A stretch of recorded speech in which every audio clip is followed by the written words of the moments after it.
Hi each and everyone! So ngayon, ituturo ko naman yung subtraction of fraction.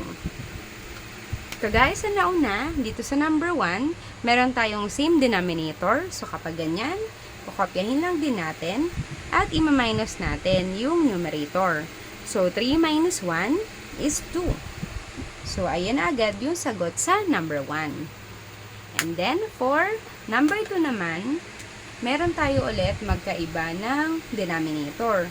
So, ang gagawin natin ulit ay kukunin na naman yung mga least common multiple ng bawat isa. So, yung mga multiples ng 6 ay 6, 12. Ayun na, agad yung 12. Pero sige, sulat pa rin natin. So, yung multiples ng 6 ay 6, 12, 18. Ayan. So, multiples ng 12 ay 12, 24. So, ayan na yung 12. So, yun ang kanilang least common multiple. 12.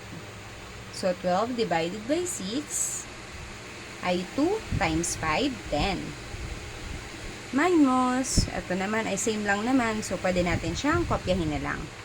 Pareho silang 12 na denominator. So, 3 pa rin yan. Ang sagot ay 7 over 12. Then, kagaya naman din dun sa addition, meron din tayong butterfly method dito sa subtraction. So, gawin na natin siya diretso. Dito natin gawin. 5 over 6 minus 3 over 12. So, igaganyan lang natin siya ulit. Yan. 5 times 12 ay 60. So, dito na lang natin isulat. 60. And then, minus mo siya sa 6 times 3, 18. Over 6 times 12 ay 72. So, yan. I-minus na natin. 60 minus 18, ang sagot ay 42 over 72. Yan. Magkaiba yung number nila kasi hindi pa ito naka-lowest term. Pwede natin siyang i-lowest term by dividing both sides, both numerator and denominator, sa kung saan sila divisible parehas.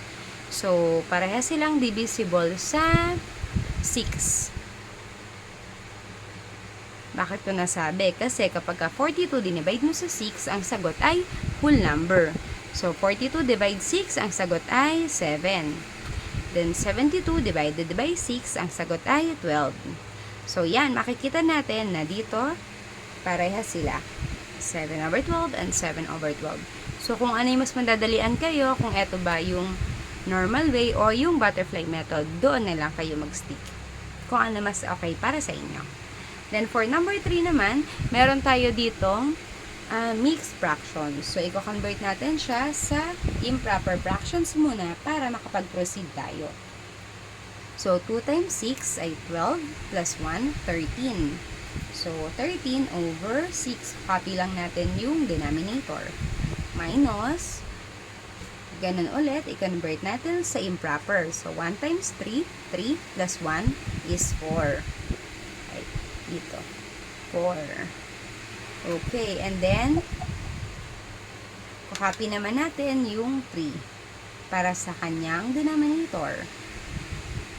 Ngayon, magpo-proceed na tayo sa process talaga ng subtraction. So, kukunin natin ang least common multiple dahil magkaiba na naman sila ng denominator. So, ano nga ba ang multiples ng 6? Kagaya kanina, 'di ba? 6, 12, 18. Pwede rin natin dito na lang natin ilagay. So, kung 6, 12, 18, 6, 12, 18. And then, ang multiples naman ang 3 ay 3, 6, 9, 12. So, dito makikita ninyo, pareho silang merong 12. Ayan. So, ang kanila palang denominator ay 12. So, 12 divided by 6 ay 2 times 13, 26. Minus 12 divided by 3 ay 4 times 4, 16. So, i-minus na natin ang numerator, 26 minus 16, which is 10 over 12. Okay? So, gusto nyo try naman natin to sa butterfly method. So, 13 over 6. Ito na yung gagawin natin, yung naka-improper na. Minus 4 over 3. So, kagaya nung kanina, 13 times 3, ang sagot ay 39. Minus 6 times 4 ay 24 over 6 times 3 ay 18. So, 39 minus 24 ay 15 over 18. So, again, hindi na naman parehas.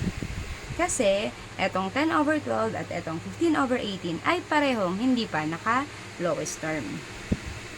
So, i-lowest term natin sila parehas to check. Yung 10 at 12, pwede sila i-divide parehas sa 2. Divisible sila parehas doon. So, 10 divide 2 ay 5. And then, 12 divide 2 ay 6. Dito naman, pareho silang divisible by 3. Yes. So, 15 divide 3, 5. 18 divide 3, 6. Okay. Parehas na sila. So, isa rin yung way para makapag-check. Again, kung ano ang mas komportable kayong gamitin, kung ano ang mas sanay kayo, yun ang gamitin ninyo. That's all for subtraction of fraction. See you on my next topic. Thank you!